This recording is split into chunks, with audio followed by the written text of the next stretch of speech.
کیلاش قبیلے کے لوگ اپنی مخصوص ثقافت، نرالی دستور اور قدرتی حسن کی وجہ سے دنیا بھر میں مشہور ہے۔ یہ لوگ سال میں 2 بڑے اور 3 چھوٹے مذہبی رسومات مناتے ہیں۔ ان تہواروں کو دیکھنے کے لیے پاکستان سمیت دنیا بھر سے سیاح وادی کیلاش آتے ہیں۔ ان غیر ملکی سیاحوں کی وجہ سے ہماری سیاحت بھی فروغ پاتی ہے۔ صوبائی حکومت نے پہلی بار کیلاش لوگوں کے ساتھ اوچھال تہوار کو منانے کے لیے مالی تعاون کیا۔ اس سلسلے میں وادی رامبور میں ایک تقریب کا اہتمام ہوا جس میں ڈاکٹر شعیب سڈل، چیئرمین 1 مین کمیشن برائے اقلیتی امور مہمان خصوصی تھے۔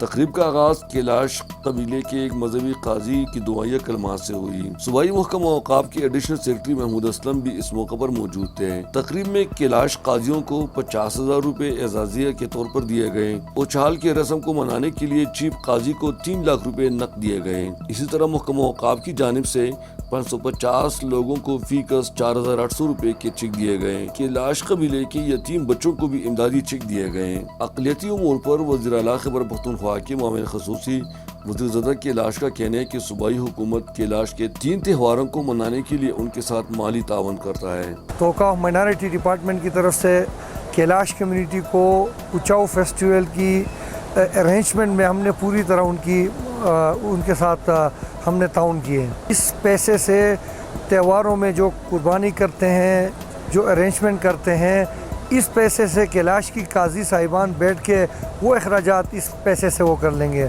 ڈاکٹر شعیب سڈل نے بھی کیلاش لوگوں کے ساتھ بھرپور تعاون کی یقین دہانی کرائی۔ ایک تو یہ ہے کہ جو پروونشل گورنمنٹ ہے وہ ان فیسلٹیز کو ایکسپینڈ کرنے کے لیے پوری کوشش میں لگے ہوئے ہیں۔ ایڈیشنل سیکرٹری اوقاف محمود اسلم کا کہنا ہے کہ صوبائی حکومت کیلاش کمیونٹی کے ساتھ ہر قسم تعاون کے لیے تیار ہے۔ کہ سب سے پہلے تو یہ ایکسیسیبلٹی روڈ، اور دوسری بات ہے کہ یہ ان کے رسم و رواج مذہبی اور کیلاش اس سے ہٹ کے ایک یہ بہت بڑا ٹورزم اٹریکشن بن سکتا ہے۔ اس موقع پر یونانی رضاکار سمیت آنے والے مہمانوں کو شیلڈ اور تحائف پیش کیے گئے۔ اس تقریب میں عیسائی، سکھ اور ہندو کمیونٹی کے نمائندوں نے بھی شرکت کی۔ گل احمد فاروقی، چترال۔